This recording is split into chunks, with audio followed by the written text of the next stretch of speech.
জয় বাবা কাল ভৈরব, জয় মা তারা। ভিউয়ার্স, আমি আশা করি বাবা কাল ভৈরবের কৃপাতে আপনারা সকলেই ভালো আছেন। তো আজকে আমি একটা আপনাদের জন্য খুব সুন্দর একটা রেমেডি নিয়ে এসেছি, কিন্তু তার আগে আমি কিছু কথা বলতে চাই। কথাটা এটাই, দেখুন আমার ভিডিওটা একটু বড় হয়, এটা সত্যি। কেন জানেন? আমি যেটা বলবো সঠিকভাবে বলবো, যাতে আপনাদের ভীষণ উপকারে লাগে, কোথাও না যেতে হয়। এবং দেখুন, আমরা সঠিক জায়গা না যদি খুঁজে পাই, সঠিক কিছু না পাই, আমরা কিন্তু উপকার পাবো না। তাই দয়া করে আপনারা ভিডিওটা কেটে যাবেন না। ভিডিওটা কাটলে কিন্তু হয়তো এমনই একটা পয়েন্ট থাকে, সেটা মিস করে ফেলবেন এবং আপনার আপনারা যে উপকরণটা হয়তো সঠিকটা জানলেন না, সেটা আপনাদের উপকারে আসবে না। উপকার পেতে গেলে সঠিকভাবে ধৈর্য ধরে শুনুন। আপনাদের তার পয়সা খরচা হচ্ছে না, শুধু একটু শুনুন, তাহলে জানতে পারবেন। আর একটু আমার পাশে থেকে আমার চ্যানেলটা ফলো করুন, এতে তো আপনাদের পয়সা লাগবে না। তো যাই হোক, আমি যেটা বলবো সঠিক বলবো এবং আপনাদের উপকারে আসবে, ভুল তথ্য দেব না, যার জন্য আমার ভিডিওটা একটু বড় হয়। তো যাই হোক, এবার আমি মেন বক্তব্যে ফিরে আসি। দেখুন, আমরা মানে বাস্তুদোষ যেটা থাকে আমাদের, সেই বাস্তুদোষের বিষয় নিয়ে সম্পূর্ণ আজকে বলবো। আমাদের কি কি কারণের বাস্তুদোষ থেকে যায় বা হয়ে যায়। দেখুন, পুরানো বাড়ি কেনাতে বাস্তুদোষ, আবার নতুন জমি কিনছেন, সেটাতেও বাস্তুদোষ। কেন জানেন? কারণগুলো আমি বলবো এক এক করে। পুরানো বাড়িটা কিনছেন, পুরানো বাড়িতে হয়তো দীর্ঘদিন আগে, দীর্ঘ বছর আগেও কোনো অপঘাতে বা অকাল মৃত্যু, দুর্ঘটনা, কোনো অ্যাক্সিডেন্ট, কোনো রকমভাবে মৃত্যু হয়েছে।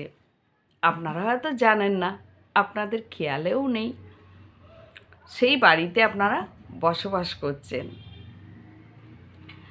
এবার বলা যাক যে আপনার আশেপাশে বা কোনো শত্রু আপনার বাস্তবের ওপরে শ্মশানের ছাই পড়ে ছড়িয়ে দিচ্ছে, সেটাও আপনারা জানেন না। বা আপনারা হয়তো অজান্তে নিজেরাও কিছু ভুল করে ফেলছেন। আমি বলছি পয়েন্টগুলো, খারাপভাবে নেবেন না। যেটা হয়ে থাকে হয়তো আপনারা বাঁচার জন্য করছেন, আমরা জানি। হয়তো কোনো গুণিন বা তান্ত্রিক বলল পুতুল ক্রিয়া দিচ্ছে, কিন্তু পুতুল ক্রিয়াটা কী জিনিস আপনারাও জানেন না। মাটির পুতুল দিচ্ছে, পোড়াচ্ছেন, কিন্তু ওর মধ্যে শ্মশানের ছাই, কবরের মাটি, হাটের মাটি, চার রাস্তার মাটি, ইঁদুরির মাটি সব মিশিয়ে একটা পুতুল তৈরি হয়। সেই পুতুলটা যখন জ্বালাচ্ছেন, নেগেটিভ শক্তি বাড়িতে ভরপুর হয়ে যাচ্ছে। কেন জ্বালাচ্ছেন? হয়তো আপনাদের উপরে কেউ বান চালনা করছে। সেটার থেকে বাঁচার জন্য আপনাকে কী রেমেডি দিচ্ছে, যে পুতুল পোড়ালে আপনারা সুস্থ বোধ করবেন, ভালো হবেন, শত্রু দমন হবে। অফকোর্স নট, তাতে কোনো সলিউশন হয় না, বরং ক্ষণিকের জন্য কিছুটা শত্রু দমন থাকে, উল্টো চালান হয়, দমন থাকে, কিন্তু আপনার বাস্তুদোষ হয়ে যাচ্ছে, আপনি নিজেও জানেন না। আবার অনেক সময় আমরা ভুল জমি কিনে ফেলছি। এখন দেখুন, জমি মানে সেই জমিটা বিষাক্ত জমি। জমির মধ্যে কি ফেলছে? ভাগাড়ের জমি কিনছে আমরা। এখন সব জমিতে ভাগাড় হয়ে গেছে। একটু ফাঁকা জমি পড়ে থাকলে কি ফেলা হয়? যত মরা পচা গলা সব ওখানেই দাবিয়ে দিয়েছে। আর নেগেটিভ শক্তি কী থেকে তৈরি হয় জানেন? আমি বলছি, যদি ওই বাস্তবে ওই জমির মধ্যে যদি মরা সাপ পড়ে থাকে, মারাত্মক ক্ষতি। যদি কোনো বিড়ালের হাড় পড়ে থাকে, ক্ষতি। যদি কুকুরের হাড় পড়ে থাকে, ক্ষতি। বাস্তুদোষ কী কী হয়, বা ধরুন কোনো বাদরের হাড় পড়ে গেল, সেটাও ক্ষতি। বা কোনো গরুর হাড় পড়ে গেল, সেটাও ক্ষতি। এরকম মানে, বা কোনো শিয়াল অজান্তে ওখানে মরে পড়ে আছে, শিয়ালের হাড় পড়ে গেল, বলে না তোর ভিটেতে শিয়াল চড়বে। তো এই সমস্ত জমিগুলো আমরা কিনি, কেনার পরে আমরা কিন্তু বাস্তুদোষ কাটাই না। বাস্তুদোষ কাটানোর আগেই কি করি, সেই বাস্তবে জোর হয়তো আমরা একটু পুজো পাঠ দিয়ে, ব্রাহ্মণ দিয়ে একটা ছোটোখাটো হোম করে আমরা ওখানে বসবাস করতে শুরু করি। কিন্তু বাস্তব যেটা আপনার ভরপুর দোষে পরিপূর্ণ, কিন্তু আপনারা জানেন না। এইবার আপনারা বাস্তবে ঢুকলেন, ঢোকার পরে একের পর এক সমস্যা থাকে, আপনারা নিজেরাও বুঝতে পারেন না। ওই বাস্তবে যে সমস্ত নেগেটিভ শক্তিগুলো আছে, বিধেয়ী আত্মাগুলো আছে, তারা কোথায় যাবে? তারা তো প্রতিহিংসার আগুনে প্রতি মুহূর্তে জ্বলছে। তারা আপনার ক্ষতি করবে না? আপনাকে কি ভালোবাসবে? কখনোই না। ওই জন্য বাস্তবে যখনই প্রবেশ করতে হয়, আগে বাস্তব শুদ্ধ করতে হয়, বন্ধন করতে হয়। ভালো কোনো যদি তান্ত্রিক পান, সেই তান্ত্রিক দিয়ে হোম যজ্ঞ করে নেবেন, বা ব্রহ্ম হোম করবেন। এবার ব্রহ্ম হোম যে কেউ কিন্তু করতে পারে না। এখন ব্রাহ্মণকে বলবেন হ্যাঁ আমি পারি। ব্রহ্মহোম এমনই জিনিস, বাস্তবে কোনো বিদেহী আত্মা থাকলে সরে যায়, যে কোনো আত্মা থাকলেও সরে যায়। বাড়ির মধ্যে যদি ব্রহ্মদৈত্য থাকে, খারাপ ব্রহ্মদৈত্য থাকে, সে বাস্তবে কেউ বাস করতে পারে না। রোগনালা ছাড়াবে না, দুর্ঘটনা ছাড়াবে না, শত্রু ছাড়াবে না, ঋণ দায় ছাড়াবে না। একের পর এক খারাপ হতেই থাকবে আপনাদের সঙ্গে। সেই খারাপগুলো আপনারা কিছুতেই বুঝতে পারবেন না। এই খারাপগুলোর জন্য আমাদের বাস্তবকে আগে শুদ্ধ করতে হয়, হোম করতে হয়। ব্রহ্মহোম, তান্ত্রিক হোম, দুটো যে কোনো হোম করতে হয়। সঠিক তান্ত্রিক না পেলে আপনার থেকে পয়সা নিয়ে যাবে, আপনি হোম করতে পারছেন না। তাতে আখের কী হবে, আপনার বাস্তবের জায়গায় থাকবে, আপনারা আপনাদের জায়গায় থাকবেন এবং কষ্ট পেতে থাকবেন। এইভাবে মানুষ ভোগান্তি পায়। আর আমি এই কথাগুলো যেভাবে বিশ্লেষণ করছি বা আপনাদের বুঝিয়ে বলছি, এরম আগে কখনো আপনাদের কেউ বলেছে কি না জানি না, শুনেছেন কি না জানি না। যাই হোক, তো আপনারা সময় দিলে এরম ধরনের আমার চ্যানেল ফলো করলে এই ধরনের রেমেডি আপনারা পাবেন, যে কোনো বিষয়। তো যাই হোক, এবার আমি রেমেডির কথাটা বলবো। দেখুন, আমি যে বিশাল কিছু রেমেডি আপনাদের বলবো সেটাও না, ছোটোখাটো যেটুকু বাবা কালভৈরব আমাকে শিখিয়ে থাকেন আমি সেটুকুই বলি। এবং বড় বড় রেমেডি বলতে গেলে ধৈর্য ধরে একের পর এক শুনবেন, আমি অবশ্যই বলবো। এবার রেমেডিটা হচ্ছে, দেখুন, এক বাস্তব রেমেডি আমি 101 বলবো, কিন্তু আপনারা আমাকে ফলো করুন বলবো। একদিনই যদি সব বলে দিই তাহলে তো আপনাদের মাথায় থাকবে না। তো যাই হোক, আজকে আমি একটা রেমেডি বলছি, খুব সুন্দর রেমেডি। শনিবার বা মঙ্গলবার কী কী নেবেন, 11টা নিম পাতা নেবেন। আর কি নেবেন, কালো তিল নেবেন। আর কি নেবেন, 11টা নিম পাতা, কালো তিল, জব। আর কি নেবেন, আর নেবেন ঘুটে গোগুল। যেগুলো বলছি শুনে রাখুন, গোগুল। আর কি নেবেন, আমি ধীরে ধীরে বলছি যাতে আপনাদের মনে থাকে। আর অল্প হোমাত এগুলো নেবেন। ধুনো, লাস্টে কী নেবেন? ধুনো। কালো শস্য, সাদা শস্য, ক্লিয়ার হয়ে গেল? এইগুলো কিন্তু লাগবে মাস্ট। নেওয়ার পরে আমি একটা মন্ত্র বলবো, সেই মন্ত্রটা দিয়ে ধুনোটা আপনারা পড়ে নেবেন। 11 বার পড়বেন বা 21 বার পড়বেন, কিন্তু শর্ত একটাই, 108 বার সিদ্ধি করে নেবেন মন্ত্রটা। শনিবার বা মঙ্গলবারে করলে বেশি ভালো হবে, বাবা কাল ভৈরবের দিন। ওদিন করলে আপনারা উপকার ভীষণভাবে পান, মন্ত্র জাগ্রত হয়ে যাবে। যেহেতু আমি সব বাবা কাল ভৈরবকে দিয়ে আমি আপনাদের মন্ত্রগুলো তুলে ধরি, তো মঙ্গলবারের দিনটা করলে ভালো হবে। কিন্তু একটা জিনিস আছে, যেটা করবেন আপনারা, সেই দিনটা আপনারা কোনো টক খাবেন না।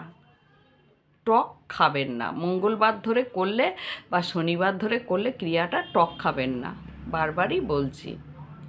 এবার সব একত্রিত করে একটা পেপারে হোক বা কাগজে হোক, ঠোঙায় হোক, ওগুলো রাখবেন। রাখার পরে মন্ত্রটা বলবো, আপনারা ওই মন্ত্র 21 বার পড়ে 21টা ওর মধ্যে ফুঁক দেবেন। মন্ত্রটা কিন্তু দক্ষিণ দিকে মুখ করে সিদ্ধি করবেন, দক্ষিণ দিকে মুখ করে মানে ক্রিয়াটা করবেন। এবং যদি কালো আসনে বসতে পারেন খুব ভালো হয়, লাল আসনে বসলেও অসুবিধা নেই।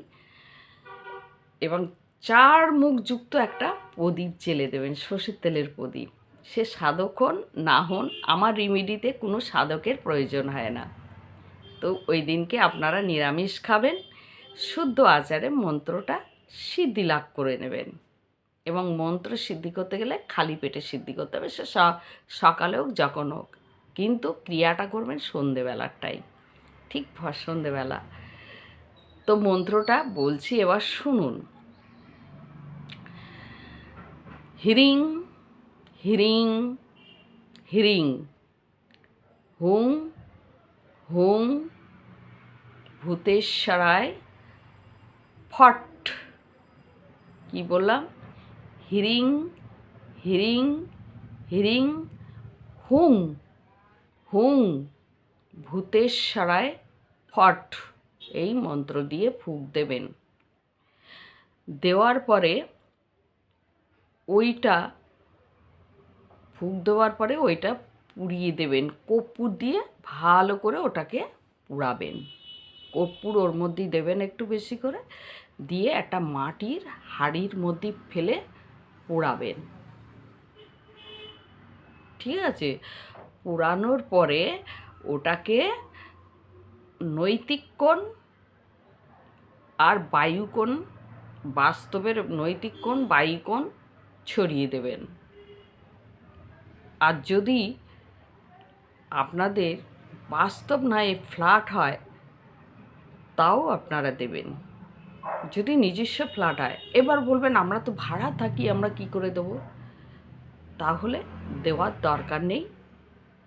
ওটা কোনো বৃক্ষের গোড়ায়, কোনো নির্জন জায়গায়, পরিষ্কার জায়গায় ওটা ঢেলে দিয়ে আসবেন, অসুবিধা নেই।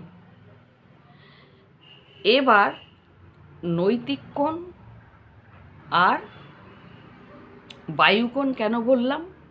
দেখুন, বায়ুকোণে যত দূষিত হাওয়া বা ভূত প্রেত বায়ুকোণ দিয়ে ঢোকে, বায়ুকোণ দিয়ে ঢোকে সমস্ত কিছু, মানে দূষিত জিনিস বায়ুকোণ দিয়ে ঢোকে। আত্মা তো বায়ুর মতো, তারা তো হাওয়া বাতাসে ঘোরে। আপনিও চোখে দেখতে পান না, আমিও দেখতে পাই না, বক্তব্যটা এটাই। তো যাই হোক, এইবার এই নৈতিক কোণ কেন বললাম? নৈতিক কোণ দিয়ে বাণ ঢোকে। যত খারাপ ক্রিয়া করলে, বাণ ক্রিয়া করলে নৈতিক কোণ দিয়ে ঢোকে।